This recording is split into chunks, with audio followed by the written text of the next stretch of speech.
Welcome to MORE-VILLE, Orville, the podcast that reviews every episode of the Orville. I'm your co-host, Mike Gallett. I'm joined by G.I. Jolie. Hi, everybody. And Champ Ian. Hello, everyone out there listening to our podcast. See, I'm specific this time. Yeah. And hi, Mike. Hi, Jolie. I'm going to say hi to you. You don't want to catch any randoms out there anyway. No. Just podcast listeners. Okay. So this is... In this episode, we're going to review Lasting Impressions, which I believe Ian referred to as an episode of Friends. Did I refer to it as that? I don't know. You might have. It's the episode of some sort of sitcom that isn't the Orville. Yeah, I'll save my feelings until later, but why don't you tell everybody what happened in this one? Nothing happened. Next. All right. Can we also, before we even jump into it, can we say that it's another TNG-inspired episode, remember? The one where Geordie falls in love with... Dr. Leah Brahms. Oh. Yes, except that episode had a point. That episode was great, actually. But anyway. I'm being a little hard on this episode. I didn't hate this episode. I am being hard on it, though, because it's funny. But I can talk about it if you'd like me to talk about it. Yes. We start off with it's an historian. I think his name is Tuvok, and he Tuvok. Yes. Dr. Tuvok. He's got this time capsule that they dug up from New York. It was buried there in 2015. How convenient for the show. So they're going through this time capsule, and hey, look at all this neat stuff. Malloy sees this cell phone, and he's like, "What is this?" And they learn that it's a communications device at the time, and they try and fix it and get it working again. And was it Lamar, I think, figures out how to get this thing going again? Yeah. He must have a lightning cable in a junk drawer or something. Yeah, he gets exactly. the phone charged up. No, he gives some gobbledygook techno-babble and they figure it out, you know? Well, I mean, lightning cable, that's kind of techno-babble, gobbledygook as well. But they get the phone going, and they're flipping through it, and there's a little video from the previous owner of the phone, a girl named Laura. And she says that she's put this phone in the time capsule because she wants everyone in the future to know who she was, and doesn't mind that everyone is going to be looking through all her old text messages. That's a little bit creepy. But Malloy instantly has a crush on her. So he brings the cell phone to the holodeck, and he plugs it in and says, "Hey, scan this phone. I want to live in this world for a while." And he gets to know this holodeck character, and he falls in love with this holodeck character. Everything's going great until he realizes that she's got a boyfriend. So he deletes her boyfriend, only to realize that that changed all the things that he liked about her. That's basically it. There's a subplot where Bortus and Klyden get addicted to cigarettes. Yes. Which is the episode's redeeming quality, in my opinion. But all in all, this is just an episode of Malloy falling in love with a holodeck character, and then murdering her boyfriend, and then bringing him back when he realizes that he was actually a decent guy after all. And then we also get a scene of, I believe it's at least 3 of the crew members entering the holodeck and then wearing 21st century clothing, right, and trying to hang out with these people at this party. What is it they play? Yes, they play Pictionary. Charades? Or Pictionary. I don't know. Here's the thing. I did enjoy this episode. I actually really enjoyed it, to be honest, much more than you did. The only thing I didn't like about it was, you know, she was probably a little bit too... Well, the whole thing was, it was just like a romantic comedy, right? Like, I don't watch romantic comedies because I don't really enjoy them. And it's partly because of everything that's wrong about this episode is they were just a little bit too perfect, a little bit too neat and tidy, and the way that they break up is a little bit too neat and tidy. And the I don't know. I have a pet peeve about seeing live music performed in film and TV, because whenever you see someone on stage, the moment they open their mouth, their voice is suddenly being recorded in a soundproof studio that's clearly not in a freaking bar, and it drives me insane. But okay, I can forgive that technical thing, but I just didn't like her music, the way that they interacted. It was almost like, is this a commercial for this actress to get a recording career? But I guess she actually is a musician, right? And so it just felt a little bit too like, hey, Seth MacFarlane's already got me listening to Billy Joel's greatest hits on repeat on YouTube, and it just feels like we're getting too much cheesy music now. But other than that, I did like the episode. But G.I. Julie, what did you think of it? Yeah, it was creepy to me. It was like, I thought it was really cool that they opened a time capsule, and when they discovered all the things that like Dr. Tuvok had brought them to see, that was really neat. But the whole idea, until it got to the part where he took the phone to the holodeck and then pretty much created a program out of it.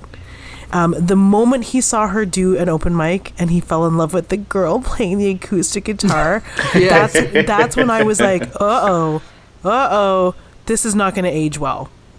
This is a cool idea, but this episode will not age well. It is currently not aging well as I watch it live on television. This is going to end poorly for everybody. I didn't think that it would end poorly in the way that he found out that like she was still with Greg, despite having her cell phone and becoming obsessed with her, and not reading the text messages like from Greg of all people of them getting back together. But when he created a phone for himself that like cloned her, or that would call her, like that, it was like not like incel territory, but it was like borderline, like he's texting her from the bridge. Like I don't know what it was. There was just something just so creepy about it all, and irresponsible. And like, this woman isn't real. He really owed it to himself to like, like he was pursuing a relationship with a program. Which is fine, though. I mean, the episode Aquiel from Star Trek was about this. So was the movie Her with Joaquin Phoenix. I think this is totally a valid thing for science fiction to explore. I guess there was just something about her character. I mean, again, this almost goes back to, what's that called? Manic Pixie Girl Manic syndrome? Pixie Dream Girl. Yeah. Manic Pixie Dream Girl. It's a little bit like that. Like this character, have you ever heard that term, Ian? I haven't.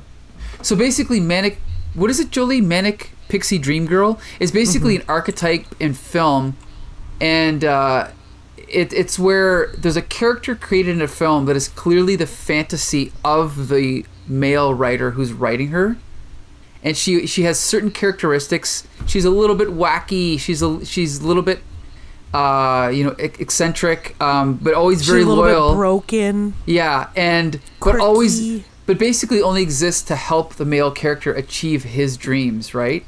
Okay, yeah. And the person that created the term now regrets it and all this, but now because the term exists, you can kind of see it in a lot of films, right?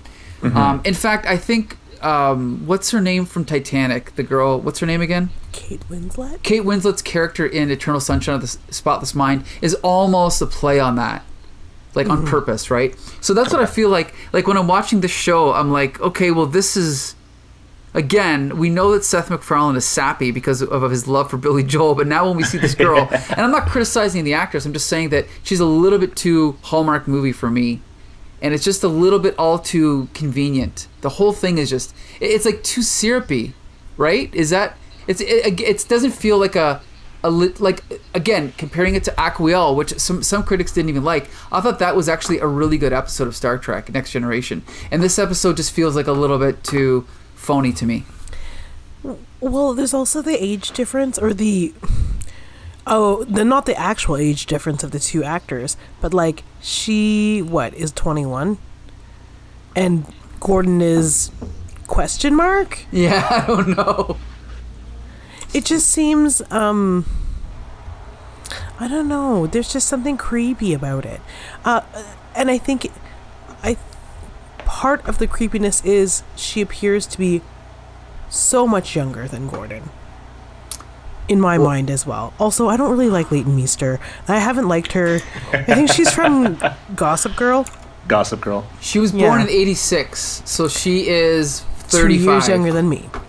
Right? But that's fine. And that's what I'm saying, is that like it's not about what her age is in real life. It's how young she appears to Gordon Malloy's character, who looks almost 50. Ooh, redheads don't age well. Anyway. I mean, they don't. Even redheads know this. Sorry, redheads. But I mean, you know what I mean? Like, it's just, I don't know. Also, the whole idea of the whole sappiness thing. Yeah, right. It's just like, what's going on? And I don't remember. It feels like a plot that should be playing out for Ed. You know? Yeah, you're right. It feels more like an Ed episode. Good point. Yeah. Well, okay, why don't we break the episode up and play some of our jokes, folks? Okay, hold on here. Do you know what? While you play the jokes, I'll lead with when they were talking about cigarettes. I love the whole idea of the doctor telling everybody, what's a cigarette? Mm-hmm. Well, they used to be these things that humans got really addicted to that actually caused cancer, which at the time was sometimes fatal for the user. It was really cool that's the kind of Star Trek style dialogue I want to hear about. Yes. Like this utopian future. Is that like, oh, they cured cancer. Yep. I agree. Cool. I'm with you on that. And speaking of that, let's jump to the jokes. Well, my fucking screen goes black. Sorry. She's clearly asking her friend where to find the nearest repair service for her device. But instead of writing wireless telecommunications facility, she just wrote WTF. That was great. And again, the actor that played Tuvok is so straight-faced. That's what did it, right? It was great. Okay, hold on. Okay, here we go. Here's the next one. The tingles. Do you feel them? I do. We must have more. 500 cigarettes. Oh. Anyway. That was such a good. I love that. I think it was just before that too, where Bortus replicates one cigarette and Klyden smells it and then he eats it. Oh, it's so gross. Because he has no idea what it is or what it's for, but he eats it and he loves it. I just love, like, they could have picked any number, but computer, 500 cigarettes. Okay, on to the next one. What's wrong? What's that smell? And of course, you can't see it, audience, but they look from the point of view of the hallway, and they look and they see Bortus sitting on the bridge with his back to us, smoking a cigarette. It's so fucking funny, eh? The only thing that would have made that scene funnier is when they turned around to show him from the front, is if he still had that mustache from a few episodes ago. That would have been the cherry. Yes, you're right. Oh, God. Okay, so there's actually a lot more to go. Okay, hold on a sec here. I think it's got to be about 2,300 hours. Oh, military time. Is that like a hipster thing? No, Trisha, it's not. Listen, guys, this has been a blast. Again, delivery perfect, right? Absolutely. Oh man, the whole scene and the way that the crew treated Laura's friends was just.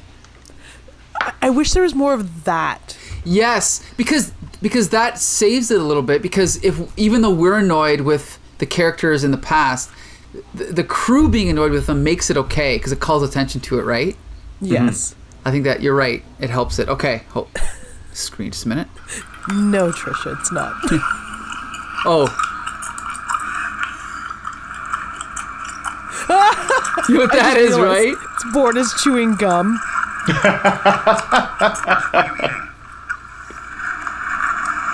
apologize, Captain. Am I disturbing you? No, I'm just curious. It is called gum.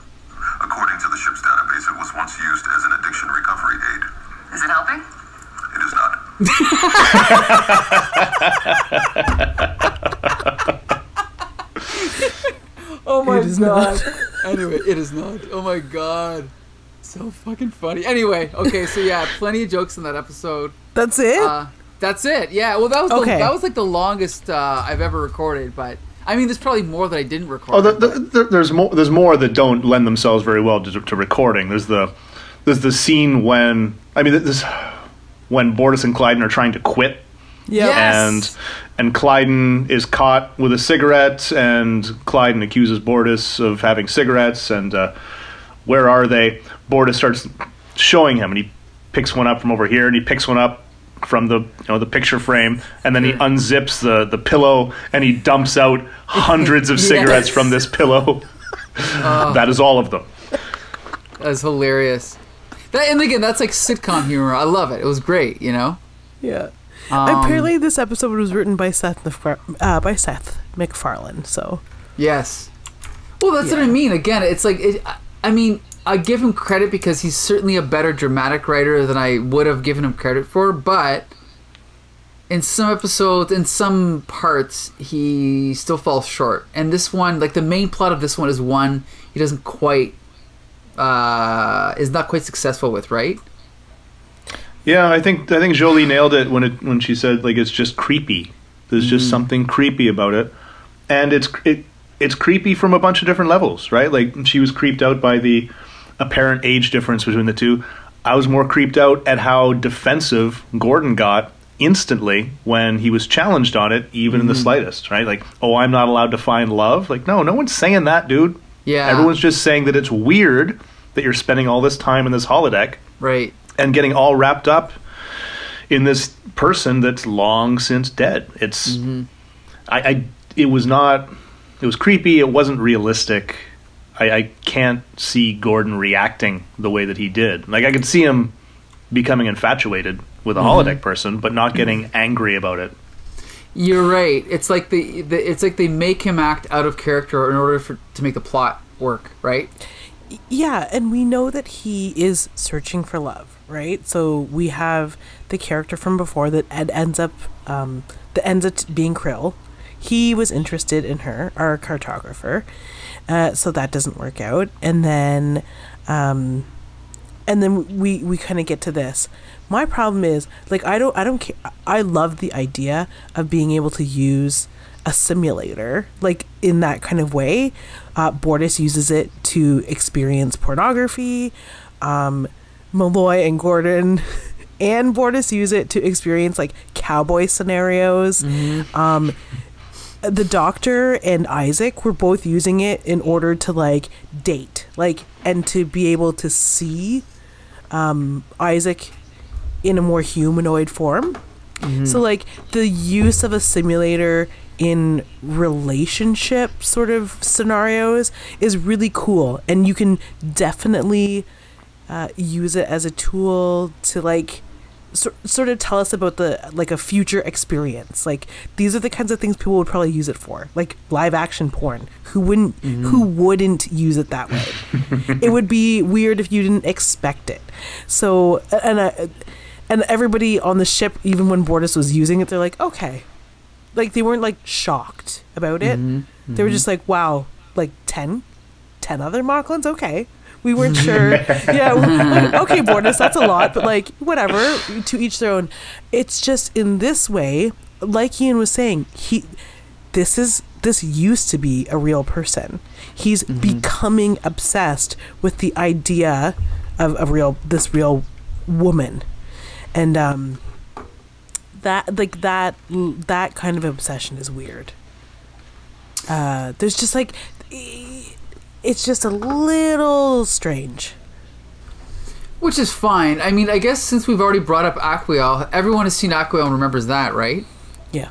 That's the one where there's, like, it's on a space station. Yeah, it's a space station. And he finds logs, all of her recorded logs, and then somehow I believe he does the same thing where he creates a holodeck version of her, falls in love with her. I think. No, I think there's an alien in that one. Because like it's a shape-shifting alien It's a that becomes a dog and then becomes her, and then oh man, I didn't like that episode, so I don't really. See, I loved it. The ending was maybe not perfect, but overall, I really liked that episode. So I don't know. I know some critics didn't like, some people didn't like it, but I don't know. I mean, it was the same sort of idea, and again, Geordie was supposed to be unsuccessful with love, and that's kind of how they're playing out Malloy. So I guess it kind of fits. But I don't know. I guess this episode was just another one that wasn't successful, eh? Well, I guess. I mean, I like that they're trying to flesh out Gordon's character a little bit beyond just making him the comic relief sort of party guy, right? Like it's good to see him developing as a character, and he's a decent actor too. This is it didn't. I mean, I guess we've all known that since the Critters and Critters 2. I don't even remember Critters or Critters 2, but I barely remember Critters 2. Oh, he stole the show. No, but no, yeah, like I see what they're trying to do, but it just didn't. This episode and the previous episode didn't land, and it's not anything to do with Malloy himself or the acting or anything. It's just weak stories, half baked again. Like this could have. Yeah. This could have been a more interesting story if. I think it was lazy for them to pick 2015 as their time. We just make it 3 years ago. Then it's an iPhone. Everyone knows what an iPhone is. It's going to make it really easy for the prop people and the costume people, and because we can just shoot it in a coffee shop and shave all this money off our budget. Like it's just when sort of real world things like that start to creep in to the show, like they're saving some money on this episode, and like in the I forget the name of the actor that played I forget the name of the character too. The girl Laura, Laura Clayton Meester. Yes, yeah, and as I'm watching this, I'm thinking to myself in the back of my head, like, okay, like does she and Seth MacFarlane have a thing going on, and he right. approached her at a bar and said, "Hey, baby, I got a TV show. You want to be on my TV show?" I just I kind of get that vibe that there's something else going on, like in the real world behind this, and it's like it takes me out of it. That's what I mean. Like it's like a backdoor pilot. Like I would be surprised if this was a Marvel show. It'd be like Laura Higgins is getting her own TV show, and if this was the backdoor pilot for she's gonna be. It's all in a holodeck and blah blah blah. And it's like that's what it felt like. You're totally right. Do you know what? What was Do you know what? Okay, I don't mean to bust up the party. The hate party. Bust it up. Bust it up. Well, I mean, we like to bust it up with solutions, right? Because I want to see, and this is actually where, when I first saw the episode, in watching it a second time, it reminded me of what I thought was going to happen with this character when they're talking, and she says Greg's name, who is the ex-boyfriend. And Gordon Malloy says, "My dad's name was Greg." Yeah. Oh. I thought they're going to be related, right? Yeah, and I thought he was going to... Do you know what would have made it cooler is if Laura was his family. And, he was able to discover more about his family history.